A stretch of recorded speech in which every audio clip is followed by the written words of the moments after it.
পুরো কোরআন হিফজ করেছে, সারাক্ষণ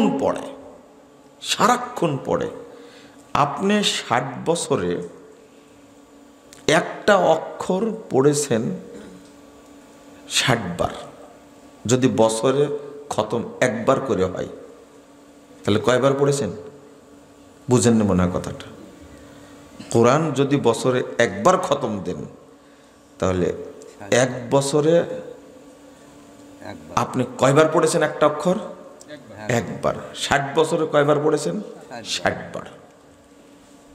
যদি আপনি 60টা খতম দেন, কিন্তু এই ছেলেটা এক জায়গায় বসে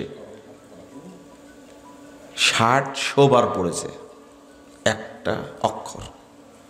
পড়ে পড়ে পড়ে পড়ে যখন উস্তাদের কাছে শোনাতে যাই, ওদের কিছু নিয়ম আছে। একটা সবক, একটা 7 সবক, একটা আমুক্তা, আর সবিনো, আবারও কি কি যেন আছে। পুরো কোরআনটা নাজেরা পড়ে অন্তত 10 বার, তারপরে হেফজ শুরু করে, ওর মধ্যেই থাকে। আপনি বলেন তো এই ছেলেটা একটা অক্ষর জীবনে কতবার পড়ে? আপনি 60 বছরের জীবনে কয়বার পড়েছেন? আর ওই ছেলেটা কতবার পড়েছে? আপনি গুণে শেষ করতে পারবেন না। 60,000 বারও না, তার চেয়ে বেশি পড়েছে। পড়ে পড়ে পড়ে পড়ে পড়ে যখন উস্তাদের কাছে যাচ্ছে সবক দিতে, এক জায়গায় আটকা গেছে, দিল 2 বাড়ি, আবার পড়া শুরু করলো। আমি কি ভুল বলছি? না, আবার পড়া শুরু করলো। তা আল্লাহ তাকে মর্যাদা দিবে না, তা আপনাকে দিবে? বুঝেন ভালো করে, আপনি তো কোনোদিন ভাবেননি। আর এই বাচ্চাটাকে যে খাওয়াইছে, দেখেন এই বাচ্চাগুলো পড়াশোনা করেছে, এদের মধ্যে একজনের বাপ ডাক্তার নাই। জিজ্ঞেস করেন, আমি চিনি না, এই মাদ্রাসা কোনো জীবনে আসেনি, আমি এমনি বলছি জান। একজনের বাপ ইঞ্জিনিয়ার নাই এখানে, একজনও নাই। কারণ বাংলাদেশে হাজারো হাফেজ পাগড়ি নাই প্রতিদিন। আমাদের ধারণা হয়েছে এদের মধ্যে ইঞ্জিনিয়ারের বাচ্চা নাই, এর মধ্যে সচিবের কোনো বাচ্চা নাই, জাজের কোনো বাচ্চা নাই। বুঝেন না কথা? ব্যারিস্টারের কোনো বাচ্চা নাই। এই বাচ্চাগুলো কাদের জানেন? যারা লেবার, ভ্যান চালায়, রিক্সা চালায়, এদের বাচ্চা। একবারে নিম্নবিত্ত, মধ্যবিত্ত এরকম খুব কমই আছে। আর ওরা জানেও না, ওরা চাই যে বাচ্চাটা হাফেজ হোক, যদি এর ওসিলায় মুক্তি পাওয়া যায়।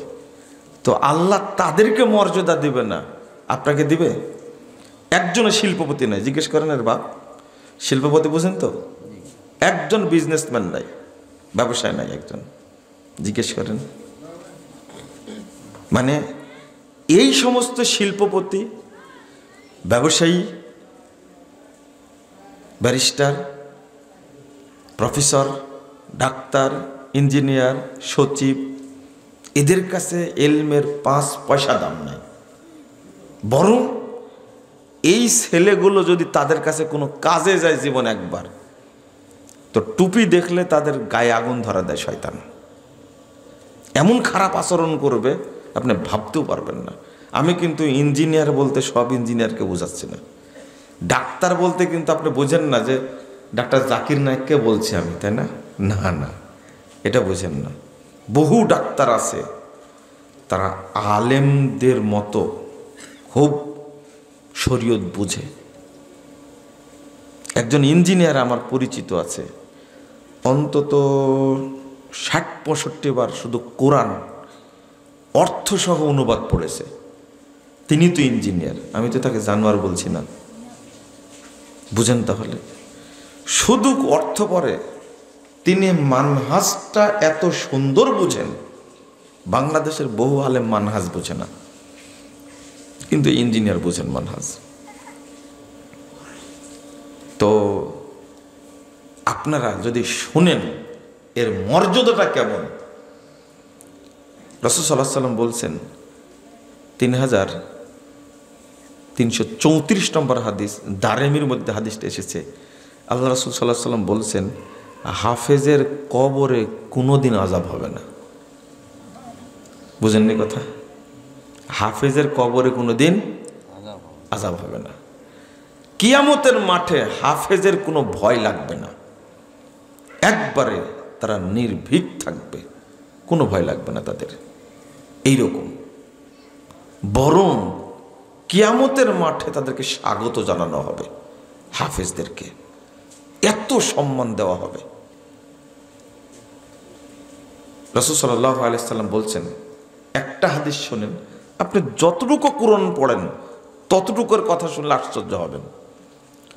৯৪৩৮ নম্বর হাদিস, তাবরানী কাবিরের মধ্যে এসেছে। রাসূল সাল্লাল্লাহু আলাইহি সাল্লাম বলছেন, ইউতার রাজুলু ফি কবরি, যখন কবরে ব্যক্তিকে মাটি দেওয়া হয়, দাফন করা হয়, তখন জাহান্নাম থেকে যত ব্যক্তিকেই দাফন করা হয় প্রত্যেকের কবরে জাহান্নাম থেকে ফেরেশতা পাঠানো হয়, প্রত্যেকের কবরে। ইদা উতিয়া মিন কিবালি রাসিহি, যদি মাথার দিক থেকে ফেরেশতা ঢুকতে চাই, দাফাআতহু তিলাওয়াতুল কোরআন, ওই যে তেলাওয়াত করেছে কোরআন, ও পাহারাদার হিসাবে থাকবে মাথার কাছে, এই আযাবের ফেরেশতাকে বিতাড়িত করবে, প্রতিরোধ করবে। এই তুমি এই দিক দিয়ে ঢুকতে পারবে না, তুমি যাও। ওয়াইদা উতিয়া মিন কিবালি ইয়াদাইহি, যখন কবরের মাঝামাঝিতে ঢুকতে চাইবে, দাফাআতহু সাদাকা, সাদাকা পাহারা দেবে ওই জায়গায়, জাহান্নামে ফেরেশতাকে ও লড়াই করে প্রতিরোধ করবে। যাও। জাহান্নামের ফেরেশতার চেয়ে সাদাকা অনেক শক্তিশালী, জাহান্নামের ফেরেশতার চেয়ে কোরআন অনেক শক্তিশালী। আল্লাহ রাসূল সাল্লাল্লাহু আলাইহি ওয়াসাল্লাম এর পরের বাক্যটা বলছেন, যখন পায়ের দিক থেকে ঢুকতে চাই এই ফেরেশতা, দাফাআহু মাশইউহু ইলাল মাসাজিদ, এই লোকটা যে ঘন ঘন মসজিদে আসতো, এই মসজিদে আসার কারণে যে পদচিহ্ন, এইগুলো কিয়ামত পর্যন্ত তার কবরকে পাহারা দেবে। আপনি সাধারণ তেলাওয়াত করেছেন, এই তেলাওয়াত আপনার কবরের পারে কি পাহারাদার হিসেবে নিযুক্ত হয়েছে। কিন্তু যদি কোরআনটা মুখস্থ করেন তাহলে কি হবে? রাসূল সাল্লাল্লাহু আলাইহি ওয়াসাল্লাম বলছেন, যখন কবর ফেটে যাবে, ইয়ানশাকুল কবরুহু, যখন হাফেজের কবর ফেটে যাবে, তখন তার কাছে কোরআন হাজির হবে। এত সুন্দর চেহারা নিয়ে কোরআন হাজির হবে, হাজির হয়ে জিজ্ঞেস করবে, হাল তারিফুনি, হাফেজ সাহেব তুমি আমাকে চিনতে পারছো, দেখো তো চিনতে পারো কিনা। তখন হাফেজ সাহেব বলবে যে হাফেজ সাহেবকে তার এভাবে দেখেনি। তখন বলছেন যে লা আরিফুক, আমি তো তোমাকে চিনছি না। তখন পরিচয় বলে, আনা সাহিবুকাল কোরআন, হাফেজ সাহেব আমি তোমার দুনিয়ার কোরআনের সাথী, আমি কোরআন তোমার সাথী হিসাবে ছিলাম, আজকে তোমাকে কবরের পাশে স্বাগত জানানোর জন্য এসেছি। কোরআন অভ্যর্থনা জানাবে, তার কোনোদিন শাস্তি হবে? চিন্তা করেন, আল্লাহর কাছে যখন পৌঁছবেন তখন আল্লাহ বলবেন, ইউকালু লিসাহিবিল কোরআন, আল্লাহ বলবেন, 1464 নম্বর হাদিস, আবু দাউদের মধ্যে এসেছে।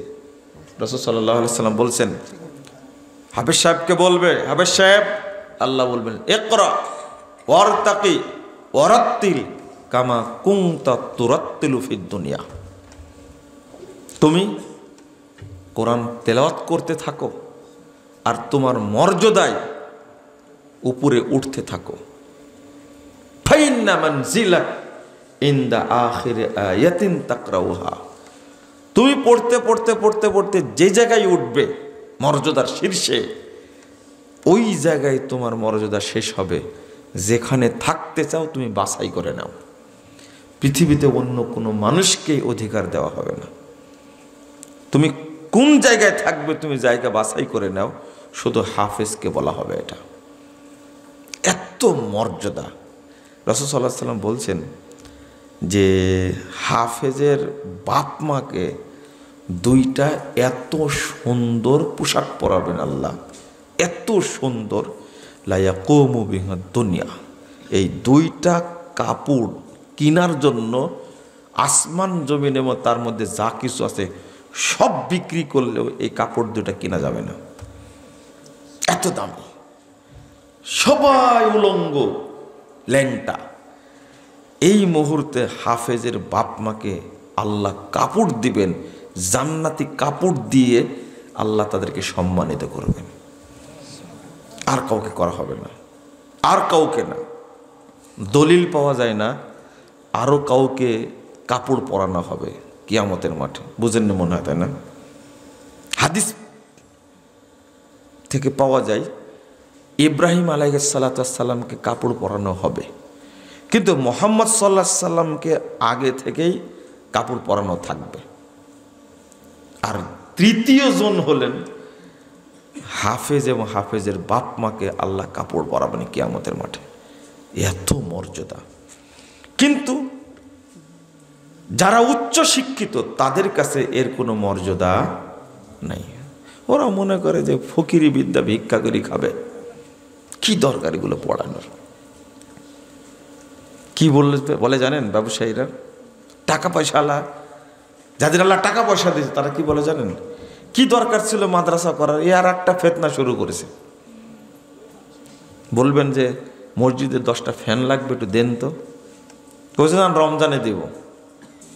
রমাজানে যাবে তো বলবে যে আপনি 20 রোজার পরে আসেন। আবার যাবে, তখন বলবে 27 রোজার পরে আসেন। 27 রোজার পরে যখন যাবে তখন বাড়িয়ালি বলবে উনি তো উমরায় চলে গেছেন। বুঝেননি কথা? এই লোকটা মসজিদের সেক্রেটারি, সভাপতি গেছে কি তার জন্য না মসজিদের জন্য? ওর কাছে কিছু মনেই হয়নি। এইভাবে লজ্জিত হতে হয় যারা মাদ্রাসা চালায়। ওই যে সেক্রেটারি সাহেব হিসাব দিলেন, বললেন যে আপনারা সহযোগিতা করবেন, কিন্তু এই কথা বললে কি শুনবেন আপনারা? না। মাদ্রাসা মসজিদের দাওয়াতি কাজে দান করার লোক খুব কম, তবে আছে। যারা এই কাজগুলো করে তাদের জন্য কিন্তু আমি উল্টা দোয়া করি। উল্টা কি? যে দোয়াগুলো আপনার জীবনে শোনেননি। আমি বলি, আল্লাহ তুমি তাদেরকে প্রতি টাকায় 1 কোটি করে বরকত দান করো। কেউ যদি 1 টাকা দেয়, আল্লাহ তুমি 1 কোটি টাকা দিও। কারণ মানুষ তো দেয় না। সে যে 1 টাকা দিল এটাই তো আলহামদুলিল্লাহ। মানুষ তো দেয় না। একজন 10 টাকা দিছে, তা আমি তো আল্লাহকে বলবো আল্লাহর ভান্ডারের অভাব নাই, আমি বেশি করে চাইতে পারি। আল্লাহ ও 10 টাকা দিছে, তাকে তুমি 10 কোটি টাকা বরকত দান করো। রাগ করছেন আপনারা? যারা দিচ্ছে 10 টাকা, এটাই তো আলহামদুলিল্লাহ। 1000 জন দেয় না, একজন দেয়। এই প্রতিষ্ঠান মাদ্রাসা ইলম, আমি শুধু একটা জিনিস বুঝালাম যে ইলমের মর্যাদা। আপনি এই 2-3 ঘন্টার জন্য এখানে উপস্থিত হয়েছেন, তাই আল্লাহ খুশি হয়ে বলছেন ওর যত পাপ ছিল আমি ক্ষমা করে দিয়েছি, ওর সমস্ত পাপকে আমি নেকি দ্বারা পরিবর্তন করে দিয়েছি, ও আমার কাছে যা চেয়েছে আমি তাই দিয়েছি। বুঝেননি কথা? অল্প টাইমের জন্য এসেছেন আপনি। আর যদি একজন এলেম শিক্ষার জন্য সারা জীবন এই পথে লেগে থাকে, তা আল্লাহ এই মানুষটার উপরে কত খুশি হন বলেন তো দেখি।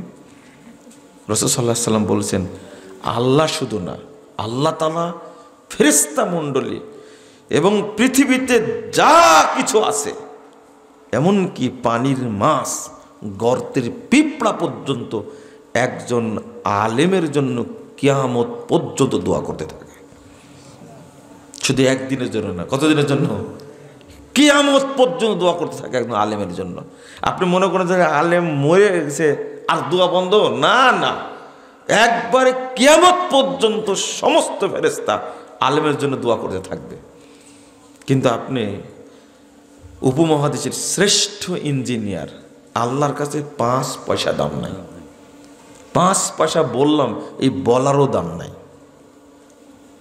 আপনি এই পৃথিবীর শ্রেষ্ঠ ডাক্তার, উপমহাদেশের বড় ডাক্তার, হার্টের ডাক্তার দেবী শেঠি, তাই না? যার যত টাকা তার ডাক্তার হলে দেবে সেটি। আল্লাহর কাছে 5 পয়সা দাম নাই। শুনেন, এই কথাগুলো বলছিলাম এক সময়, তখন কিছু মানুষ ক্ষেপে গেছে। আল্লাহ রাব্বুল আলামিন বলছেন, আগে হাদিসটা বললি তাহলে বুঝবেন। 1879 নম্বর হাদিস, আল জামিউস সাগীরের মধ্যে আসছে হাদিসটা, সনদ সহিহ। আল্লাহ রাসূল বলছেন, ইন্নাল্লাহা ইউবগিযু কুল্লা আলিমিন বিদ-দুনিয়া জাহিলিন বিল আখিরাহ। যারা দুনিয়া জ্ঞানে অভিজ্ঞ পণ্ডিত কিন্তু পরকাল সম্পর্কে দিন সম্পর্কে জাহেল, আল্লাহ এদের প্রত্যেকের উপরে লানত করেন, আল্লাহ অভিশাপ নাজিল করেন, আল্লাহ গজব নাজিল করেন। এটাকে আমি বললাম না, আল্লাহ রাসূল বলেছেন, রাসূল সাল্লাল্লাহু আলাইহি ওয়াসাল্লাম বলছেন, যারা দিন সম্পর্কে অজ্ঞ কিন্তু দুনিয়ার ব্যাপারে কি জাহেল মূর্খ, আল্লাহ তাদের উপরে অভিশাপ নাজিল করেন, লানত করেন। আল্লাহ বলছেন 7 নম্বর আয়াত সূরা রোম, ইয়ালামুনা যাহিরাম মিনাল হায়াতিদ দুনিয়া ওয়া হুম আনিল আখিরাতি হুম গাফিলুন। তারা দুনিয়া সম্পর্কে অনেক জানে কিন্তু আখিরাত সম্পর্কে, দিন সম্পর্কে জাহেল, গাফিল। এই দেখেন আল্লাহ কিভাবে বললেন, এটা এদের কোনো দাম নাই, আল্লাহর কাছে দাম নাই। আপনি বলবেন যে কেন দাম নাই, এত শিখলো। হ্যাঁ, শিখছে অনেক। একজন ডাক্তার MBBS পাশ করার পরে FCPS করেছে, তারপরে MS করেছে, তারপরে করার পরে বিয়ে করেছে, স্ত্রী সহবাস করবে সেই দোয়াটাই জানা নাই। বুঝেন না মনে, তাই না? ওর ওয়াইফটাকে বউটাকে শয়তান নষ্ট করে দিয়েছে। হাদিসে কি আসছে জানেন না? স্ত্রী সহবাসের দোয়া যদি কেউ না পড়ে তো শয়তানও তার সাথে সহবাস করে। আস্তাগফিরুল্লাহ, আস্তাগফিরুল্লাহ। তো এই শিক্ষায় শিক্ষিত হয়ে কি লাভটা হলো? আপনি আশ্চর্য হবেন। পাশা ভাই বোতলটা দেন, চায়ের কাপটাও দেন, আপনি আমি দেখাই দিই আজকে।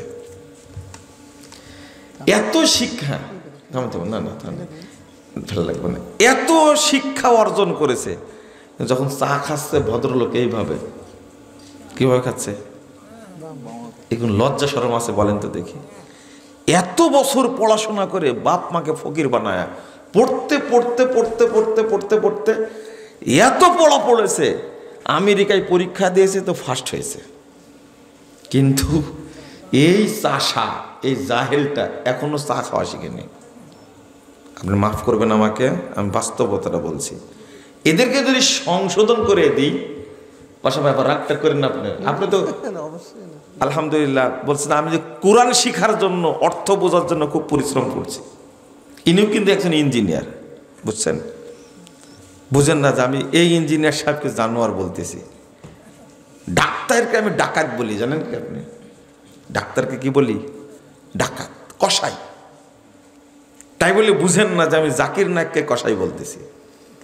জাকির নায়ক হলো বর্তমান যুগের আল্লাহর পক্ষ থেকে একটা গিফট, তাই না? আমাদের জন্য কি একটা গিফট। সারা পৃথিবীতে যত জাতি আছে জাকির নায়কের কাছে জিম্মি সবাই। শুধু ক্ষেপণাস্ত্র নাই, বুঝছেন? পারমাণবিক বোমা তার কাছে নাই, কিন্তু ব্রেন যেটা আছে তার ভিতরে এমন বোমা দিয়েছে পৃথিবীর কেউ তার কাছে যাওয়ার সাহস পায় না, একবারে ধরাশায়ী করে দেয়। সে ইসলামের জন্য কাজ করে। ভদ্রলোক দেখেন বোতল খোলার সিস্টেম কত, এইভাবে খুলে এইভাবে খায়, বুঝেননি? কোন হাতে? এত পড়াশোনা করে পানি খাওয়াই শিখেনি। তেলটা অভিশপ্ত না? অভিশপ্ত না? কেন শিখেনি সে? কারণ সে অভিশপ্ত। অভিশপ্ত। আল্লাহ অভিশাপ দেন, ফেরেশতারা অভিশাপ দেন, সমস্ত নেক বান্দার অভিশাপ তার উপরে। এই পড়াশোনা করে লাভটা কি? কিচ্ছু জানে না, এমনকি জুতাটা পরতে জানে না সে, জানেন? একজন ইঞ্জিনিয়ার, একজন সচিব, একজন ব্যারিস্টার, একজন জাজ, একজন বিরাট বিচারপতি, সে এখন পর্যন্ত জুতাটা পড়তে জানে না, মসজিদে ঢুকতে হবে যে দোয়াটা পড়তে হয় তাও জানে না। একজন সচিব, বুঝছেন, কাজী নজরুলের যত কবিতা আছে প্রায় সব মুখস্থ, বুঝলেন, সব মুখস্থ, একবার ঠাস ঠাস করে। শুধু মুখস্থ না, ও সুন্দর করে আবৃত্তি করতে পারে। আমি বলছি যে দোয়ায়ে কুনুতটা জানা আছে? বুঝছে না, এটা মুখস্থ করতে ভুলে গেছি। মুখস্থ না এটা, এই খেতা মুখস্থ করে কি লাভ তার? দোয়ায়ে কুনুত এত সুন্দর দোয়া, আল্লাহু আকবার। বেতের সালাতে পড়তে হয়, সচিব হওয়ার পরেও তার সব মুখস্থ। বিসিএস ক্যাডার কি এমনি হয়েছে? বিসিএস ক্যাডার সব মুখস্থ, দোয়ায়ে কুনুত মুখস্থ নাই। বলেন তো এই শিক্ষা দিয়ে কি হবে? ওযুটা পর্যন্ত করতে জানে না। আমি বললাম যে আত্মাহিয়াতটা মুখস্থ আছে? বলছে আছে, কিন্তু আপনার কাছে বলতে পারবো না। আয়াতুল কুরসি মুখস্থ আছে? বলছে না, এটা মুখস্থ করতে পারিনি। নাউযুবিল্লাহ, আস্তাগফিরুল্লাহ, আস্তাগফিরুল্লাহ। আপনি কি মনে করছেন এই শিক্ষায় কোনো বরকত হবে? বাচ্চাগুলো এরকমই হবে। বউটা বাচ্চা আসার আগে থেকেই চিন্তা করছে, বাচ্চা হলেই আমি আমেরিকায় পাঠাবো, পড়াশোনা ইংলিশ মিডিয়ামে করাবে। বাংলাদেশে শিক্ষাগুলো যে চোর হবে, আমেরিকায় পড়াশোনাগুলো তার চেয়ে বড় চোর হবে। না হলে অস্ট্রেলিয়ায় পাঠাবে, না হলে কানাডায় পাঠাবে, না হলে লন্ডনে পাঠাবে, ফিনল্যান্ডে পাঠাবে, সুইজারল্যান্ডে পাঠাবে, জাপান পাঠাবে, চীনে পাঠাবে। এই চিন্তায় সারাদিন ব্যস্ত। তাহলে ওর চিন্তা দিন নিয়ে না দুনিয়া নিয়ে? বলেন তো দেখি। খুব শীত পড়ছে, তাই না? প্রচণ্ড ভিতরেই কুয়াশা ভর্তি হয়ে গেছে। আল্লাহ তুমি আমাদেরকে বোঝার তৌফিক দান করো, বলেন আমিন। রাগ করছেন আপনারা? আমি কিন্তু আজকে এই বিষয়ে বক্তব্য দেওয়া শুরু করিনি। আমি এই ছেলেগুলো হাফেজ হয়েছে এই জন্য একটা কথা বললাম, এদেরকে আলেম বানাতে হবে। আপনি আপনার সন্তানকে বেসিক আগে তাওহীদ শিক্ষা দেবেন, ওই জায়গায় ভর্তি করলেন কেন?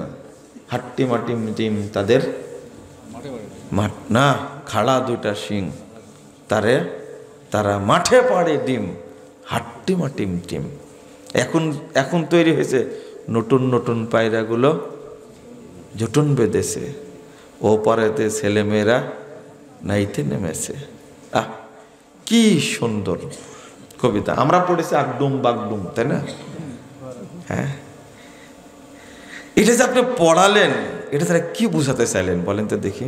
এই যে শিক্ষা সংস্কার কমিটি গঠন হয়েছে, এরা যে কি সর্বনাশ করবে আল্লাহ ভালো জানে। 16 বছর তো করেছে সর্বনাশ, তাই না? সি সি সি, আপনার একটু শরম লাগার কথা। আমি হলাম মুসলিম, আমার বাচ্চা কাচ্চা এই জায়গায় পড়বে কেন যে জায়গা থেকে বানর তৈরি হয়, যে জায়গায় যৌন শিক্ষা দেওয়া হয়, যে জায়গায় শিক্ষা দেওয়া হয় মেয়েদের স্তন কত বড় হয়। সি সি সি, নাউযুবিল্লাহ, আস্তাগফিরুল্লাহ। যেখানে ছাত্র ছাত্রী আর শিক্ষক ছাত্রী এরা যে লন্ড ভণ্ড ফষ্টি নষ্টি করে, তাও লজ্জা শরম নাই, এখানেই ভর্তি করবেন আপনি? সহশিক্ষায় মানে সর্বনাশা শিক্ষা। এত ভদ্র পরিবার, এত ভদ্র পরিবার, বুঝলেন, এত ভদ্র পরিবার ফতুয়া চাচ্ছে। এগুলো কি ফু দিয়ে ভালো হয় বলেন তো দেখি? বলছে ক্লাস 8-এ পড়ে আমার মেয়েটা, ভাই একটা ছেলেকে এমন ভালোবাসে, ওকে ছাড়া বাঁচবে না। এখন কি করা যায় বলেন তো? এ কি ফু দিয়ে ভালো হবে বলেন তো দেখি? হ্যাঁ, আমি বললাম যে কেন আপনি ভর্তি করলেন কেন?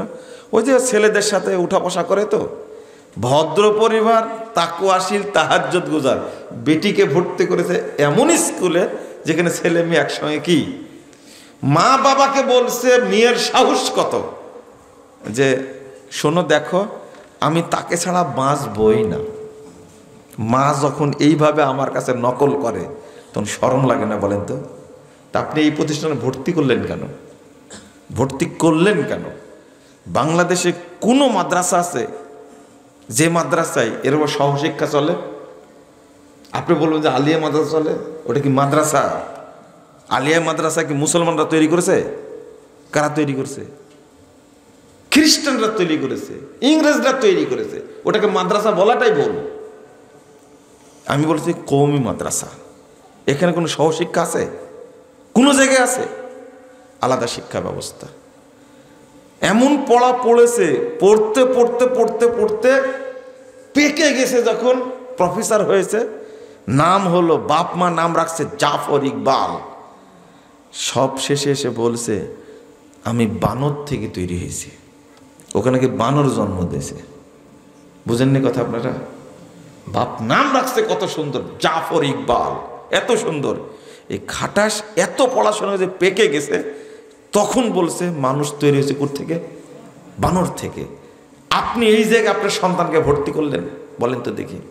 একটু শরম করেন, লজ্জা করেন।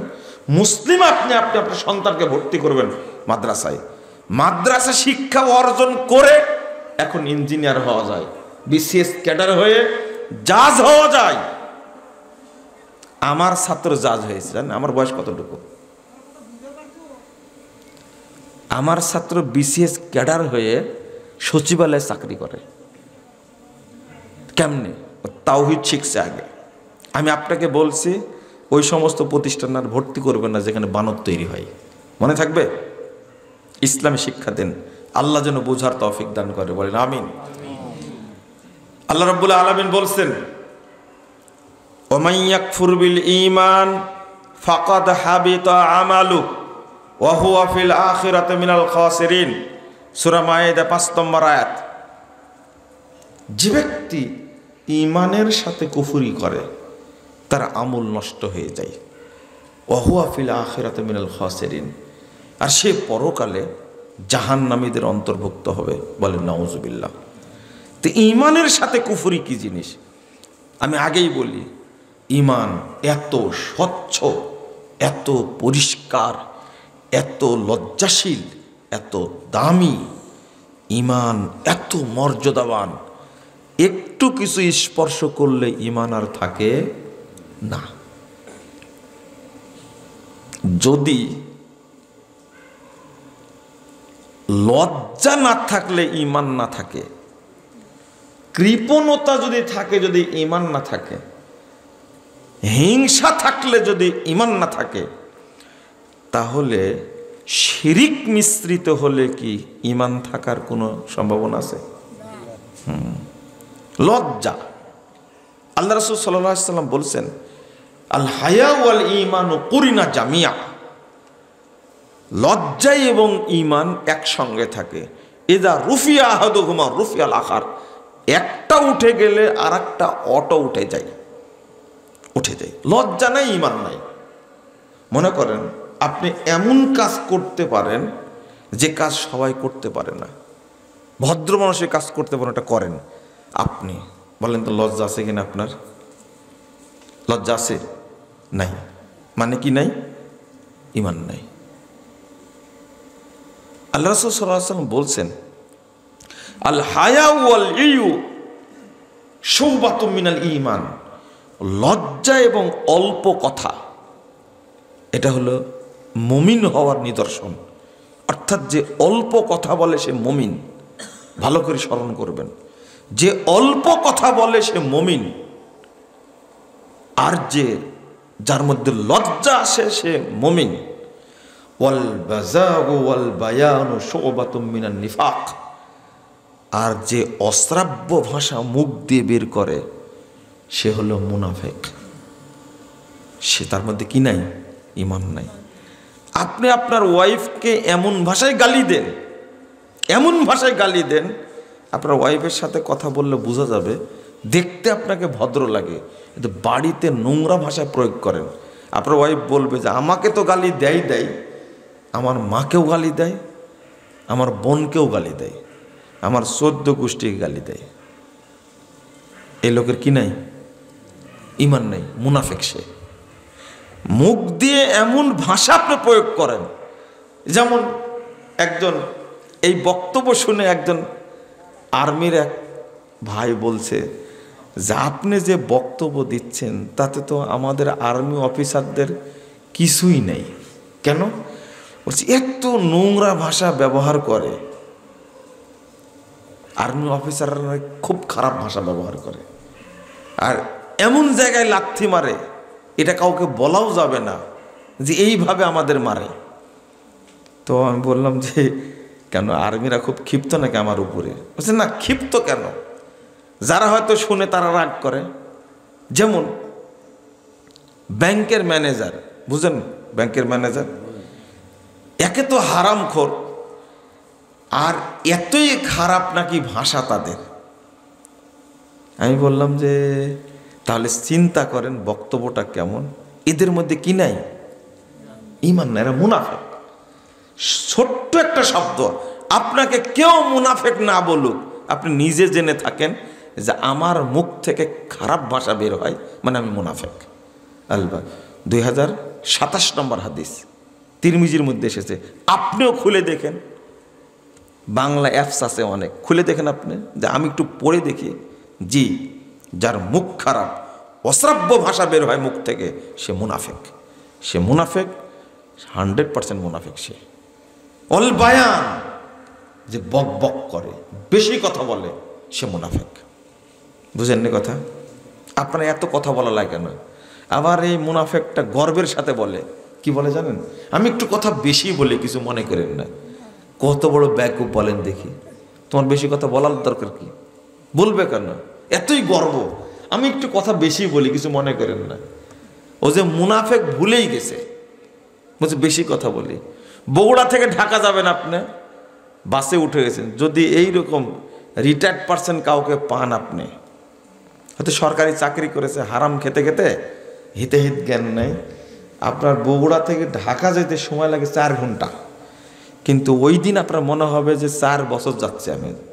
ওর কথা ঠেলায়, এই বক বকানির ঠেলায় মনে হবে যে কেন এই গজবটা আমার সাথে উঠলো। বেশি কথা বলা যদি আপনার অভ্যাস থাকে তো এটা আপনি কোনদিন খেয়াল করেননি, কিন্তু যার অভ্যাস নাই ওর কাছে মনে হলে 4 মাস যাবৎ যাচ্ছে আমি ঢাকায়, এত কষ্ট হয়। এই ভুক্তভোগী, আরে বিমানে উঠে বাংলাদেশ ডোমেস্টিক বিমানে কতক্ষণ টাইম লাগে? চিটাগং থেকে ঢাকা, এই অল্প টাইমে 1 ঘন্টা, 1.5 ঘন্টা টাইম লাগে। তাই যাতায়াতে কান ঝালাপালা করে দেয়, এই কথা ওই কথা বলতে বলতে বলতে চুপ থাকি, তাও বুঝেই না। শেষে জিজ্ঞেস করি কোথায় চাকরি করতেন? তখন বলছেন এই কথা জিজ্ঞেস করলেন কেন?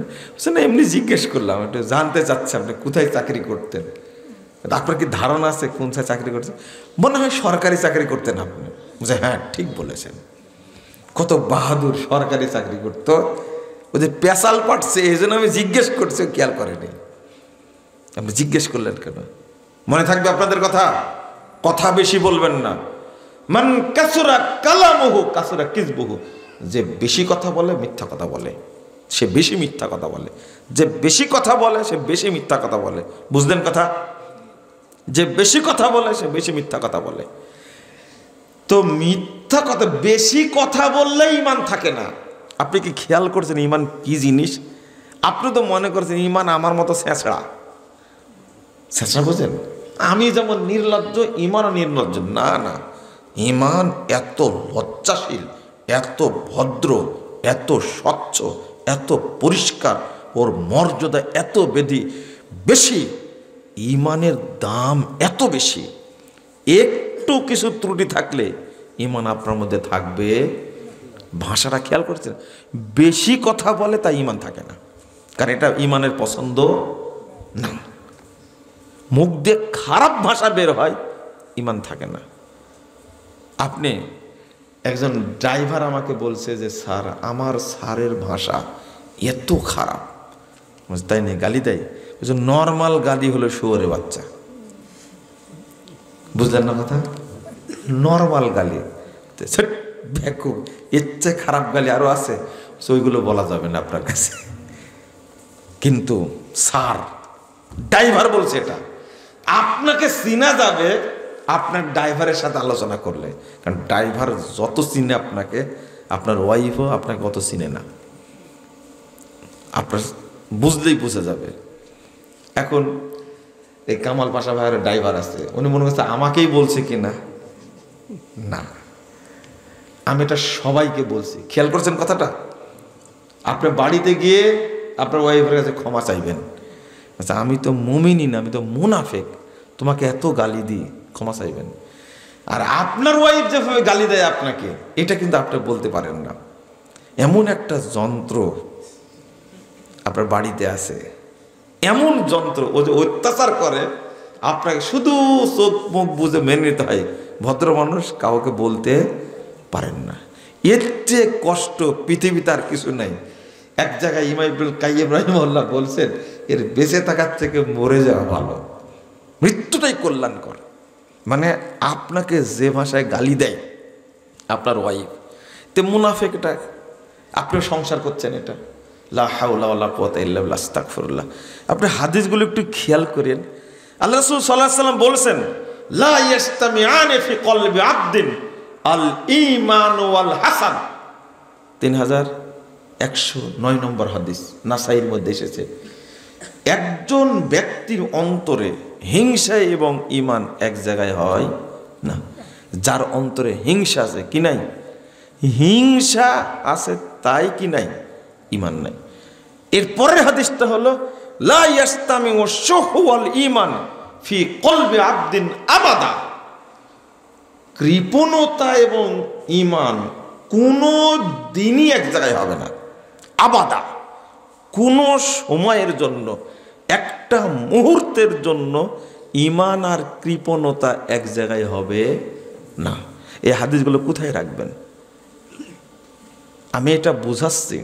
আর একটা হাদিস শোনেন, রাসূল সাল্লাল্লাহু আলাইহি ওয়াসাল্লাম বলছেন, লা ইয়াশরাবুল আবদু ওয়া হুয়া মুমিন। যে নেশা করে সে মুমিন না। কি করে? নেশা। নেশা জাতীয় দ্রব্য যে খায় তার মধ্যে কি নাই, ঈমান নাই। তা আপনি নেশা জাতীয় দ্রব্য খাচ্ছেন কত বছর যাবত? 60-70 বছর যাবত খাচ্ছেন। বয়স এখন 80-85, 70 বছর যাবত নেশা জাতীয় দ্রব্য খাচ্ছেন। বলেন তো আপনার মধ্যে কোনোদিন ঈমান আসছিল? বুঝেননি মনে কথাটা? আসছিল কোনোদিন? না না, আপনি কন্টিনিউ খাচ্ছেন, তো ঈমান কখন আসলো আপনার মধ্যে? এইটা যে বুঝাতে পারছেন আপনাদেরকে। আপনি সিগারেট খাচ্ছেন, কেউ কেউ বলছে সিগারেট নরমাল, মুকরুহ। এরা নির্লজ্জ, জাহেল। আর বিড়িতে এক টান মানলে 40 দিন নামাজ কবুল হয় না, মাত্র 40 দিন। এত খারাপের খারাপ। আর বিড়ি মানুষকে ইয়াবা খাওয়া শেখায়। শুরু থেকেও ইয়াবা খায়। বিড়ি হলো উস্তাদ। বিড়ি আগে খাওয়া শুরু করে, তারপরে সিগারেট খায়, তারপরে ইয়াবা খায়, তারপরে মদ, গাঁজা, সোয়ানি, ফেন্সিডিল, এরপরে মারতে থাকে। উস্তাদ হলো বিড়ি, আর বলছে বিড়ি খেলে অত বড় পাপ নাই, মকরু। এটা হলো জাহেল হুজুরদের ফতোয়া। কারণ হুজুরেরা যে জর্দার গুলকে জায়েজ করেছে, এটা হুজুরদের কৌশল। শোনেন শোনেন, আমি আপনাকে একটা হাদিস শোনাই। আল্লাহ রাসূল সাল্লাল্লাহু আলাইহি ওয়াসাল্লাম বলছেন যে আল খামরু উম্মুল ফাওয়াহিশ। এই নিশা, যত অশ্লীল বেহায়া কাজ আছে তার মা। মা মা বুঝেন তো? মা তো সবাইকে জন্ম দেয়, তো বলছে সব ফাহিশা কাজের মা হলো কি? নেশা। ও আকবরুল কাবায়ের, যত বড় পাপ আছে তার মধ্যে অন্যতম। মান শারিবাহা, যে ব্যক্তি মদ পান করে, নেশা করে, নেশাতে দ্রব্য যে খায়, ওয়াকালা উম্মিহি ওয়া খালাতিহি ওয়া আম্মাতি, ওই ব্যক্তি তার মায়ের সাথেও জেনা করে, তার খালার সাথেও জেনা করে, তার ফুপুর সাথেও জেনা করে, একবারে এক নাগাড়ে জেনা করে।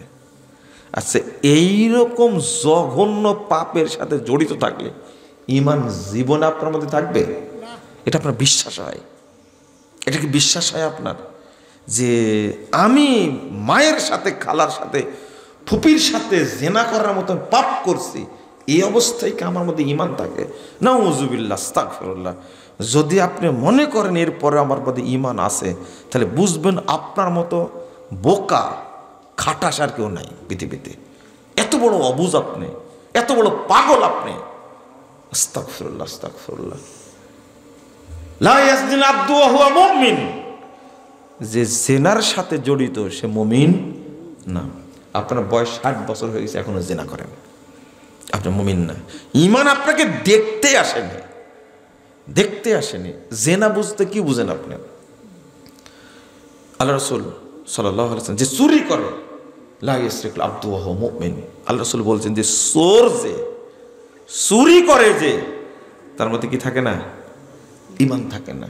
তো চুরি তো করছেন, চাকরির বয়স 48 বছর। কয় বছর? 48 বছর যাবত চাকরি করছে সচিবালয়ে। ওই বেকুব হারাম ছাড়া কিছু খায় না। বলেন তো ঈমান গেছিল তার মধ্যে? পাসপোর্ট অফিসে চাকরি করছে, পাসপোর্ট অফিস মানেই দুর্নীতির আড্ডা, কাস্টমস মানেই দুর্নীতির আড্ডা, ভূমি অফিস মানে দুর্নীতির আড্ডা, প্রশাসনে চাকরি করা মানে দুর্নীতির আড্ডা। বলে যে আমি প্রশাসনে চাকরি করি, একটা ঘুষ খাইনি, এটা ইবলিসও বিশ্বাস করবে না। এই কথা বলে ইবলিসও বিশ্বাস করবেন না। যে না, একজন বলছে যে আমি কোনোদিন ঘুষ খাইনি। আমি বললাম যে যে জায়গায় ছিলেন ওই জায়গায় আপনাকে কেউ ঘুষ দিতে আসেইনি। তখন আমাকে বলছে আপনি কিভাবে জানলেন? আমি বলছি আপনার মতো আরো অফিসার আমাকে বলেছে, যে বলবে আমি কোনোদিন ঘুষ খাইনি, মনে রাখবেন ওর কাছে কেউ ঘুষ নিয়ে যায়নি, গেলেই খেত, গেলেই কি। একজন পরহেজগার মানুষ আমাকে বলছে যে ঘুষ কেন নেই। দেখেন বিদ্যুৎ অফিসে বড় অফিসার, একজন বড় অফিসার, তো বলছে যে ঘুষ তো খাওয়াই লাগবে, ঘুষ খাবো না। ঢাকায় চাকরি করতাম, তো ওখান থেকে পাঠায় দিল আমাকে পঞ্চগড়ে, ওখানে যে একই অবস্থা। এরপরে পোস্টিং হলে বান্দরবনে। আমি তখন চিন্তা করলাম যে ঘুষ খাওয়াই লাগবে, কি করা লাগবে। আমি আবার ঢাকায় আসলাম, তো কি করলাম, তো একটা পথ করলাম যে ঠিক আছে আপনি আসেন, আপনার কাজটা করে দেব, 5 লাখ টাকা নিয়ে আসেন। কয় লাখ? 5 লাখ টাকা কন্ট্রাক্ট হয়েছে। তো এদিকে এবার একটা এতিমখানার অভিভাবককেও ডাকছে, একটা আসেন, স্বাক্ষর টাকার হয়ে গেছে। তো এখন বলছেন যে এই টাকাটা ওনাকে দেন। ওনাকে দেবো কেন? বলছেন উনি আসছেন তো এতিমখানার কাজ করবে, তা আপনার টাকা দিয়ে শুরু হোক। শোনেন, শেষ হয়নি গল্প এখনো। তো টাকার বান্ডিল থেকে 2টা নোট 1000 টাকা বের করে দিচ্ছে ওকে। বুঝেননি কথা? কয় টাকা? এখন উনি বলছেন যে বাকিগুলো কি করবেন? বলছে নিয়ে আসছিলাম, যখন আপনি নিলেন না, এটা নিয়ে যাব। আমি বললাম যে না না, স্বাক্ষর হয়ে গেছে যে টাকা নিয়ে যাবেন, আপনাকে দিতে বললাম টাকাটা এতিমখানায়, আপনার টাকা বৈধ পথে ব্যয় হোক, আমি নিলাম না, আল্লাহ যেন সাক্ষী থাকে। পরহেজগার কথা দেখছেন। তখন তিনি বলছেন যে না স্যার, স্বাক্ষর হয়ে গেছে যেহেতু, আমি টাকাটা নিয়ে যাই, আমার অনেক কাজে লাগবে। টাকা তো আমার, আপনি নিয়ে যাবেন কেন? তো আপনি যে এতিমখানায় দিবেন। ওর কাছে এতিমখানা কিছু মনে হয়নি। কয় টাকা দিয়েছে বলেন তো? 2টা নোট দিছে। কিসের? 500 টাকা। 500 টাকা। আপনি বলে 1000 টাকা, আমি একবারও বলি না, আমি 500 টাকা বলেছি। 500 টাকার 2টা নোট দিছে। কয় হাজার হয়েছে? ও লাভ হয়েছে কয় হাজার? 4,99,000 লাভ হয়েছে। 4,99,000। এ এখন অফিসে গিয়ে গার্মেন্টসের মালিককে বলবো যে স্যার কাজ ওকে। ওর কয় টাকা লাভ হলো? 4,99,000। আমি বললাম যে তারপরে কি করলেন? বলছে এখন খুব ভালো পথ অবলম্বন করেছি, টাকা আমি নিই কিন্তু ওকে বুঝতে দেই না। কিন্তু এতদিন সৎ ছিলাম এতটুকু, ওকে বুঝায় যে টাকা আমি নেই না, কিন্তু যে দিতে আসে সে এখন বুঝে টাকাটা আমি খাই। বুঝেননি কথা? দাঁড়িয়ে আছে খুব সুন্দর, ওই লোকে দাঁড়িয়ে আছে, আসলে পরহেজগার মানুষ। আসলেই পরহেজগার মানুষ, উনি হারাম খায় না ফাইনাল একবারে। কিন্তু তার পদ্ধতি এখন যে টাকাটা আমি নেই, ও বুঝে যে আমি খাই, কিন্তু এখন পর্যন্ত আমি নিজে খাইনি। যা টাকা আসে হয় গরিবদেরকে ফ্রিজ কিনে দিই, চিকিৎসা করাই, কিন্তু নিজে একটাও খাই না। আমি ইঞ্জিনিয়ার ভাই, আমাকে আপনি অভিশাপ দেন না, আমাকে বলছে আপনি আমাকে অভিশাপ দেন না। আমি কিন্তু ঘুষ নেই, কিন্তু নিজে খাই না। কেন নেই? আমি যদি ঘুষ না নিই তো অফিসে করে আমাকে আবার রাঙ্গামাটি পাঠাবে। কোথায় পাঠাবে? রাঙ্গামাটি পাঠাবে। কত বদের বদ যারা অফিসে আছে। এটা এক অফিসের কথা গল্প করলাম। যদি কাস্টমসের কথা বলি, ভাই বলেন তো সবচেয়ে ঘুষখোর অফিস কোনটা? কাস্টমস না বিদ্যুৎ না ভূমি? আমার জানা আছে সবচেয়ে বেশি লেনদেন হয় ভূমি অফিসে। কোথায়? ভূমি অফিসে। এরা কিন্তু পরস্পর ভাই। হাই সাময়িক, কেউ 2 বছরের ছোট, কেউ 1 বছরের ছোট, কিন্তু সবাই কি এক গ্রুপের এরা। তো আপনার মধ্যে ঈমান ঢুকলো কখন বোঝেন না? ও শুধু গল্পই শুনলেন, আমি কি বুঝালাম? যে চুরিতে ব্যস্ত তার মধ্যে কি থাকে না? ঈমান থাকে না। সামান্য চুরি, ঈমান থাকে না। আপনি ডাকাতি করেন, ঈমান থাকে না। তাহলে মদ খান, ঈমান থাকে না। মিথ্যা কথা বলেন, ঈমান নাই। তো আপনার মধ্যে ঈমান কোন দিন আসছিল মনে আছে কি? আপনি আবার মনে করেন নামাজ পড়ি ঈমান নাই, মানে ঈমান থাকার প্রমাণ নামাজ না। ঈমান থাকার প্রমাণ কি? নামাজ না, হজ না। তাহলে আবু জাহাল জান্নাতে যেত, আব্দুল মুত্তালিবও জান্নাতে যেত, আবু তালেবও জান্নাতে যেত। এরা কি জান্নাতে গেছে? না না না, অত সহজ না। এরা হজ করত, উমরা করত, কাবা ঘর তওয়াফ করত, কাবা ঘর রক্ষণাবেক্ষণ করত, কাবা ঘরের মুতল্লি ছিল। এরপরও কোথায় গেছে? জাহান্নামে গেছে। তা আপনি তো আপনার বেদাতি মসজিদের মুতল্লি, আপনি তো ঘুষখোর।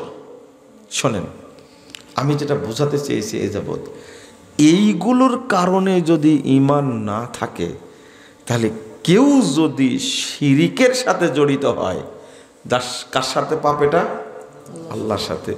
এই শিরিকের পাপ কার মধ্যে থাকলে, শিরিক থাকলে তার মধ্যে ঈমান আসার কোনো সম্ভাবনা আছে?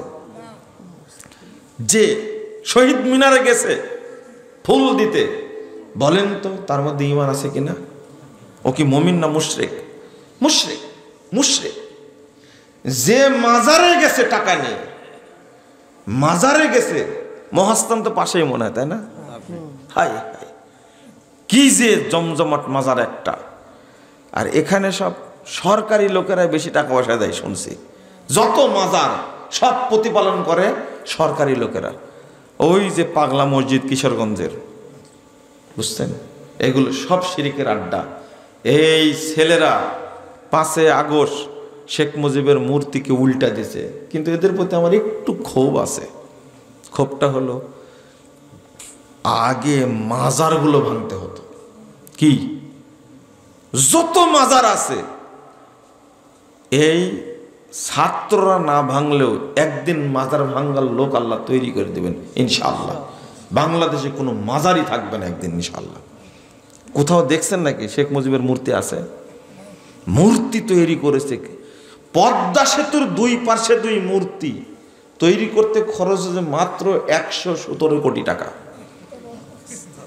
117 কোটি টাকা। এইরকম একবারে টিকসই দামি পাথর দিয়ে তৈরি করেছে, তাই ভাঙতে সময় লাগছে আধা ঘন্টা। আর মাজারগুলো ভাঙতে কতটুকু সময় লাগবে? 2 থেকে 3 মিনিট, একবারে উল্টে শেষ করে দেবে একবারে। বিশাল বিশাল মূর্তি, শুধু মূর্তি তৈরি করার পিছনে হিসাব করে দেখা গেছে 400 কোটি টাকা খরচ হয়েছে। মাত্র কয়শো কোটি টাকা? 400 কোটি টাকা খরচ হয়েছে। তাই ভেঙ্গে চুরমার করে দিস। এই সাথে যদি তুমি শাহজালাল মাজার, বাইজিদ বস্তির মাজার, হাইকোর্টের মাজার, মহাস্থানের মাজার, যত মাজার আছে বাংলাদেশে সবগুলো যদি ভেঙ্গে দেওয়া হতো, কি যে নেকি পেতে তোমরা, কিন্তু ভুলটা করে ফেলেছে। ওই যে বেসিক শিক্ষা, তাওহীদ শিক্ষা দেওয়া হয়নি, এই জন্য শিখতে পারেনি। তাওহীদ লজিকটা বাংলাদেশের মানুষ বুঝেই না, শুধু নামাজ নিয়ে ব্যস্ত। কি নিয়ে? নামাজ নিয়ে ব্যস্ত, শুধু ব্যস্ত রোজা নিয়ে, হজ নিয়ে, উমরা নিয়ে ব্যস্ত। আপনি বলেন তো, উত্তর দেন, একজন মানুষের চেহারা খুব সুন্দর, হাতগুলো সুন্দর, দেখতেও সুন্দর, ব্রেনও ভালো, কিন্তু এই লোকটার মধ্যে আত্মা নাই। কি নাই? এর কত টাকা দাম আছে? এই লাশও কি লাশ। ঠিক যে সব ইবাদত করে কিন্তু কি নাই? তাওহীদ নাই। কি নাই? তাওহীদ নাই। এই ইবাদতগুলোর কোনো দাম নাই। কেন বলি জানেন? মাজার পূজা করলে, যারা মাজার পূজা করে, পীর পূজা করে, যারা পীরের মুরিদ, তাদের সালাত বাতিল, তাদের হজ বাতিল, তাদের সিয়াম বাতিল, তাদের যাকাত, দান খায়রাত, সব আমল বাতিল। এর কোনো দাম নাই। আল্লাহ রাসূল বলছেন, ইয়াতি আলান নাসে জামান, মানুষের সামনে একটা যুগ আসবে, একটা সময় আসবে, ইয়াসতামিউনা ইয়াসাল্লুনা ফিল মাসাজিদ, লোকেরা দলে দলে মসজিদে যাবে, সালাত আদায় করবে, ওয়া লাইসা ফীহি মুমিন, সব মসজিদে মুসল্লি থাকবে, কিন্তু কোন মসজিদে একজন ইমানদার পাওয়া যাবে না। কি বুঝলেন? মুসল্লি আছে কিন্তু কি নাই? ইমানদার বেঈমান। কেন বেঈমান? আপনি মাজার পূজা করেন নাকি তাগুতের পূজা করেন? কিসের পূজা? তাগুতের পূজা করেন। সি সি সি সি সি। বাংলাদেশে এই সংবিধান সংস্কার কমিশন ধর্মনিরপেক্ষতাবাদ বাদ দিছে, জাতীয়তাবাদ বাদ দিয়েছে, পুঁজিবাদ বাদ দিয়েছে, রাখছে আর একটা খেতা। তার নাম কি জানেন? খুনতন্ত্র, ধর্ষণতন্ত্র, স্বৈরতন্ত্র, সন্ত্রাসতন্ত্র, গুমতন্ত্র, উর্ফে গণতন্ত্র। এটা কিন্তু রেখে দিছে। বুঝেননি কথা? বলেন, আপনার কাছে সত্য দিন কোনটা? জোরে বলেন। কি? আরো জোরে বলেন। আর কোনটা আছে? একটাই সত্য, ইন্নাদ দীনা ইনদাল্লাহিল ইসলাম। আল্লাহর কাছে মনোনীত দিন কি? ইসলাম। এটা জানলেন, কিন্তু তাহলে আবার আর একটা ভাতা ধরতে গেলেন কেন? বুঝেননি মনে কথা, তাই না? আপনাদের ভাষায় বললাম, বুঝেন এটা? হ্যাঁ, আর একটা ভাতার ধরতে গেলেন কেন আপনি? বুঝেননি মনে কথা, তাই না? আপনাকে এইভাবে না বললে বুঝবেন না আপনি। কেন গেলেন আপনি? আপনার দিন একমাত্র কোনটা? ইসলাম। তা আর একটা ধরতে গেলেন কেন আপনি? আল্লাহ বলছেন, আল্লাহ বলছেন, ওমাই ইয়াবতাগি গায়রাল ইসলামে দীনা ফালাই ইউকবাল মিন, ইসলাম ব্যতীত অন্য কোনো একটা যদি কেউ জড়িয়ে পড়ে সেটা গ্রহণ করা হবে না। সূরা আল ইমরানের 19 নম্বর আয়াত একটা, 85 নম্বর আয়াত একটা, ও জাহান্নামীদের অন্তর্ভুক্ত হবে। আল্লাহ বলছেন, আল্লাহ বলছেন, আফাতুমিনুনা বিবাযিল কিতাবি ওয়া তাকফুরুনা বিবায, তোমরা কি কিতাবের এক অংশ মানবে আর এক অংশ সাথে কুফরি করবে? মানলে সব মানতে হবে। কেন? আল্লাহ নবীকে রাষ্ট্র চালাননি, 4 খলিফাকে রাষ্ট্র চালাননি, তোমার কাছ থেকে শিখতে হবে রাষ্ট্র চালানোর ভিত। আমি বলছি এই খুনতন্ত্রকেও বাদ দেন। বাংলাদেশে গণতন্ত্র ছিল গত 16 বছর? ছিল? ছিল কি ছিল? একনায়কতন্ত্র। বলেন যে খুনতন্ত্র। আমি এতগুলো কথা বললাম, একটা মুখস্থ নাই। আমি ওটা গুমতন্ত্র, এটা ধর্ষণতন্ত্র। ধানের শীষে ভোট দিয়েছে একটা মহিলা, তাকে দলবদ্ধ ধর্ষণ করেছিল, মনে আছে আপনাদের? হ্যাঁ, বলেন যে ধর্ষণতন্ত্র। এটা এটা হলো স্বৈরতন্ত্র। সি সি সি সি, নাউজুবিল্লাহ, আস্তাগফিরুল্লাহ, আস্তাগফিরুল্লাহ। শরম, লজ্জা, হায়া বাংলাদেশের মানুষের কিচ্ছু নাই। বলছে কি জানেন? 2024 সালের 7 জানুয়ারি নির্বাচন পৃথিবীর ইতিহাসে সর্বশ্রেষ্ঠ নির্বাচন। ভোট দিয়েছিলেন আপনারা? 7 জানুয়ারি 2024 ভোট হয়নি? এই ভোটটা ছিল পৃথিবীর ইতিহাসে সর্বশ্রেষ্ঠ নির্বাচন। কথাটা কি শয়তানও বলবে না মনে, এই ধরনের কথা শয়তানও মনে করবে, এই কথা বললে মনে আল্লাহ গজব নাজিল করবে, শয়তানও মনে করবে। কিন্তু শয়তানকে আপনারা কি করে দিচ্ছেন? শয়তানও এখানে আপনাদের কাছে হেরে গেছে। সি সি সি সি নাউজুবিল্লাহ, আস্তাগফিরুল্লাহ, আস্তাগফিরুল্লাহ। দেখেন তাহলে দুইটাকে কি মিলানো যাবে একসঙ্গে? দুইটা মিলাই দেন তাহলে। কিছু ইসলামের নেন আর কিছু কি? আল্লাহ বলছেন ইয়া আইয়ুহাল্লাযীনা আমানু ইন তুতিউ ফারীকাম মিনাল্লাযীনা উতুল কিতাব ইয়ারুদ্দুকুম বা'দা ঈমানিকুম কাফিরিন। সূরা আল ইমরান 100 নম্বর আয়াত। আল্লাহ বলছেন শোনো মুমিনরা, শোনো, তোমরা যদি তাদের আনুগত্য করো যাদেরকে কিতাব দেওয়া হয়েছিল, ইহুদি নাসারা, ইহুদি খ্রিস্টান, তোমরা যদি তাদের আনুগত্য করো তাহলে তারা তোমাকে ইসলাম থেকে বের করে কাফের বানা দেবে। কি বানা দেবে? এই আয়াতটা আপনি কোথায় রাখবেন? গণতন্ত্র তারা তৈরি করে ইসলামী দেশে বাজারজাত করেছে, পাচার করেছে, সমাজতন্ত্র পাচার করেছে। 95% যে দেশের মানুষ মুসলিম, তারা কেন গণতন্ত্রের উপরে মাথা নত করবে? তারা কেন সমাজতন্ত্রের মাথা নত করবে? কেন তারা সেকুলারিজম, ধর্মনিরপেক্ষতাবাদ, ন্যাশনালিজম, জাতীয়তাবাদের সাথে আপোষ করবে? যখন মনে করবেন আমেরিকায় গণতন্ত্র আছে মানে বাংলাদেশে সেটা থাকবে না। বুঝছেন কথা? থাকলে বুঝবেন আমেরিকার আমরা কোনো তফাৎ নেই। ইন্ডিয়ায় গণতন্ত্র আছে মানে বাংলাদেশে থাকবে না, এটাই হল নীতি। ওরা বাজারজাত করেছে এমনিতেই। আল্লাহ বলছেন কি ইয়ারুদ্দুকুম বা'দা ঈমানিকুম কাফিরিন, তোমাদেরকে ওরা ইসলাম থেকে বের করে কি বানাই দেবে? কাফের বানাই দেবে। কাফের বানাচ্ছেই তো কাফের। আপনি ইসলাম বাদ দিয়ে সব গ্রহণ করেছেন, এবার আপনি বলেন তো দেখি আপনার মধ্যে ঈমান আছে কিনা? নাই নাই নাই নাই। আল্লাহ বলছেন 151 নম্বর আয়াত সূরা নিসা।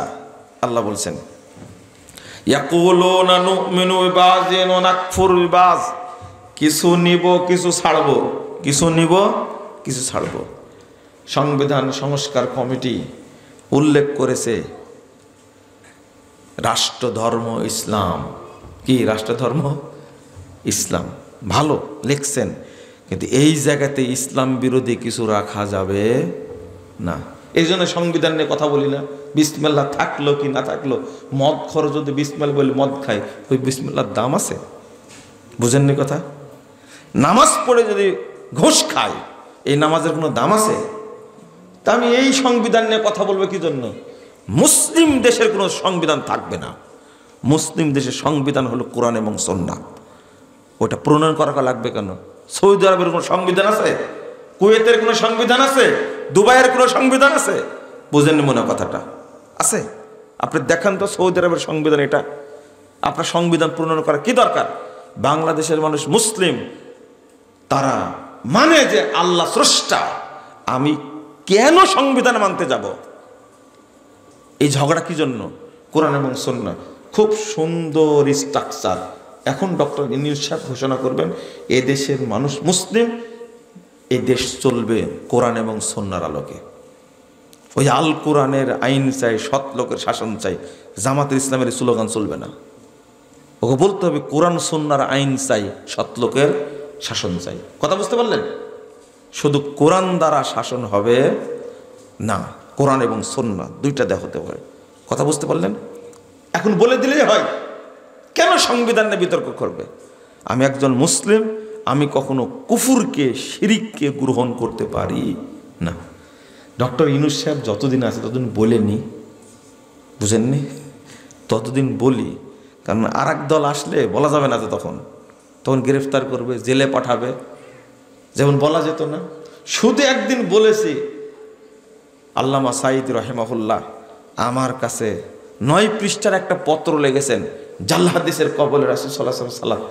এই বইটা পড়ে পত্র লিখেছেন 9 পৃষ্ঠা, শিরোনাম দিয়েছেন ভুল সংশোধনে সফলতা আছে, ব্যর্থতা নেই, লজ্জারও কিছু নেই।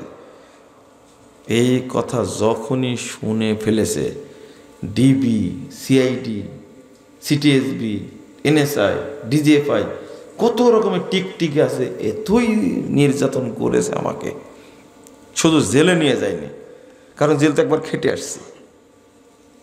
লা হাওলা ওয়ালা কুওয়াতা ইল্লা বিল্লাহ। তাই ইউনূস সাহেব আছে যতদিন ততদিন হক কথা কিছু বলে যায়, পরে যা হয় হবে, তাই না? হ্যাঁ, পরে যাই হবে, যা হয় হবে। আপনি ভাবেন হিংসা আছে তাই ঈমান নাই? যে ব্যক্তি শহীদ মিনারে যায় ফুল নিয়ে, বলেন তো তার মধ্যে ঈমান আছে কিনা? সম্ভব থাকা? স্মৃতিসৌধে গেল, ঈমান আছে তার মধ্যে? না না, অত সহজ, অত সহজ। ঈমানকে আপনার মতো বেহায়া, ঈমানকে আপনার মতো ছেঁচড়া, আপনার মতো নির্লজ্জ ঈমানের সাথে আপনি মুনাফিকি করছেন। আল্লাহ রাসূল সাল্লাল্লাহু আলাইহি ওয়াসাল্লাম বলছেন, আল আইনানি জিনাহুমান নাযর, 2 চোখের জিনা হলো দেখা। আপনি মোবাইল অন করে উলঙ্গ মহিলার ছবি দেখছেন না? সি সি সি সি, গোটা দেশটা নষ্ট করে দিছে। আপনি ফেসবুকে কয়বার ঢোকেন দিনে? গুনে রাখছেন আপনারা? অন্তত 500 বার ঢোকেন, তারও বেশি ঢোকেন মনে হয়। আর যদি বলেন সবসময় ফেসবুকেই থাকে, তা গুনবো কি করে? তাহলে এই যে কন্টিনিউ আপনি উলঙ্গ মহিলার ছবি দেখছেন, গান শুনছেন, বলেন তো জেনা করছেন না আপনি? তো ঈমান কখন আসলো আপনার মধ্যে? ঈমান কখন আসলো আপনার মধ্যে? ওই লোকটা আবার নামাজ পড়ে, বুড়া হাজি, নামাজ পড়ে যে বলছে জুমার দিনে বোমার টিভির একটা অন করতে নাটক আছে। কেমন বুড়ার বুড়া বলেন তো দেখি, কেমন দুষ্ট দুষ্ট, ওর মধ্যে ঈমান আছে? বুঝেন না মনে হয় না কথা। আমি আর আপনাদেরকে বলতে চাচ্ছি না, তাওহীদ বুঝাতে চাচ্ছিলাম। তাওহীদ এমন জিনিস, আল্লাহু আকবার, তাওহীদ এমন জিনিস, সব আছে, তাওহীদ নাই, জান্নাত নাই। সালাত পড়ছেন অনেক, তাহাজ্জুদ পড়ছেন, হজ করছেন, উমরা করছেন, দান খায়রাত করছেন, কিন্তু কি নাই? তাওহীদ নাই, জাহান্নাম। কি? জাহান্নাম।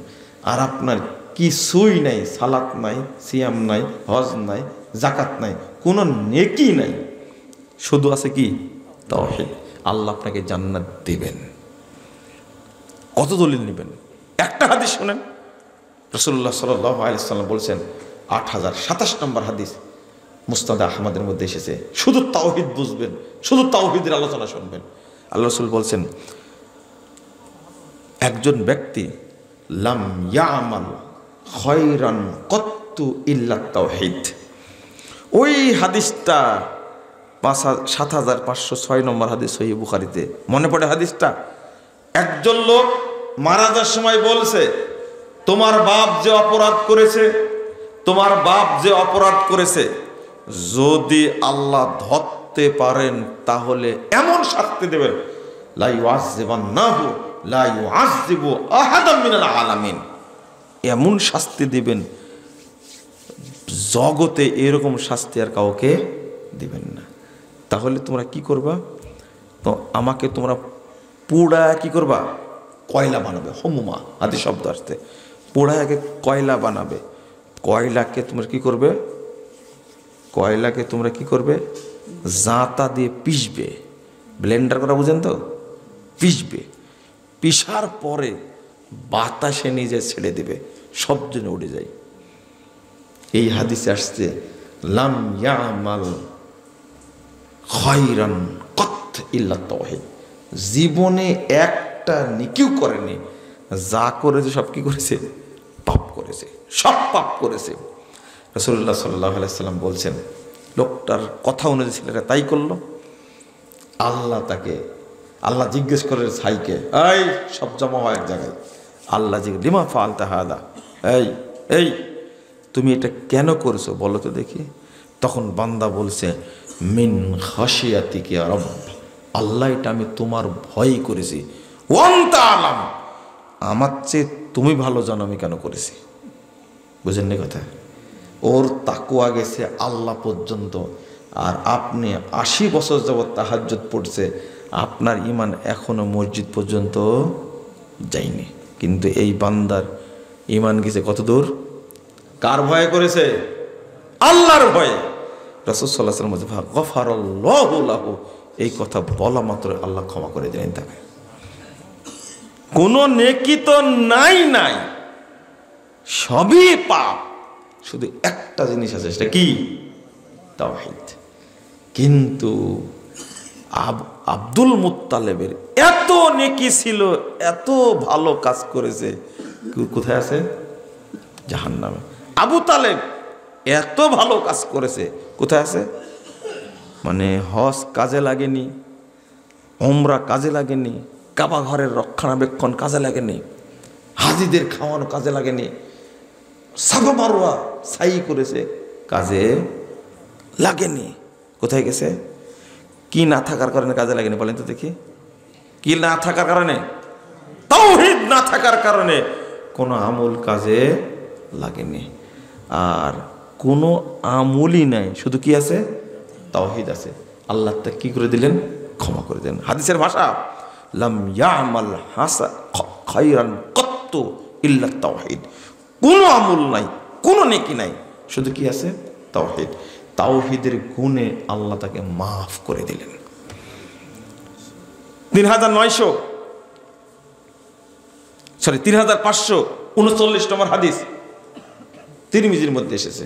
এই হাদিসটা শুনেই আপনাদেরকে ছেড়ে দেব, আপনি শুনেন। রাসূলুল্লাহ সাল্লাল্লাহু আলাইহি ওয়াসাল্লাম বলেছেন, ইন্নাল্লাহা সায়ুখাল্লিসু রাজুলান আলা রুউসিল খালায়েক। সমস্ত সৃষ্টি জগতের উপরে মানুষের সামনে একজন ব্যক্তিকে আল্লাহ আলাদা করে নেবেন, চাদরের মধ্যে নিয়ে ইয়ানশুরু তিসআতা ওয়া তিসঈনা সিজিল্লান, তার সামনে 99টা খাতা উন্মুক্ত করে দেওয়া হবে। কুল্লু সিজিল্লিন মাদ্দাল বাসার। আরে আল্লাহ, এক একটা খাতা এত বড় হবে, ডাইনে বামে সামনে যত দূর দৃষ্টি যাবে খাতাটা তত বড় হবে।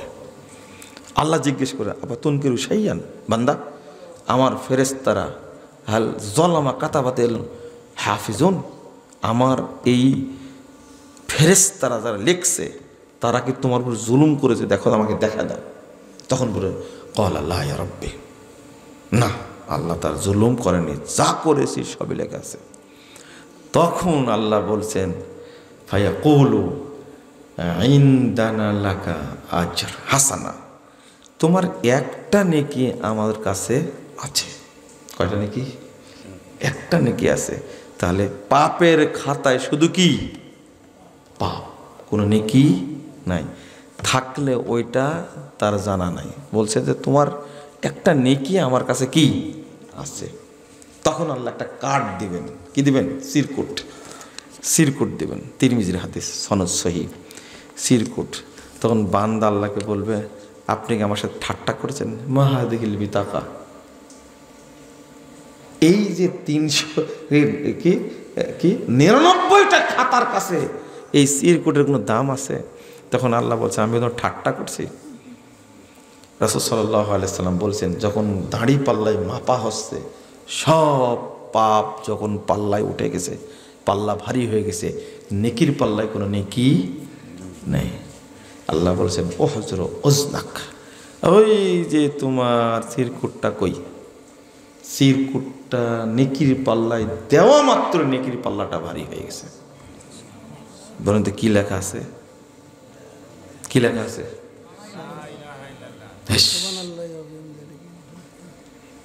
না, এর মধ্যে লেখা আছে কালিমাতুত তাওহীদ, আশহাদু আল্লা ইলাহা ইল্লাল্লাহ ওয়া আশহাদু আন্না মুহাম্মাদান আবদুহু ওয়া রাসূলুহু। এই বাক্যটার কত দাম!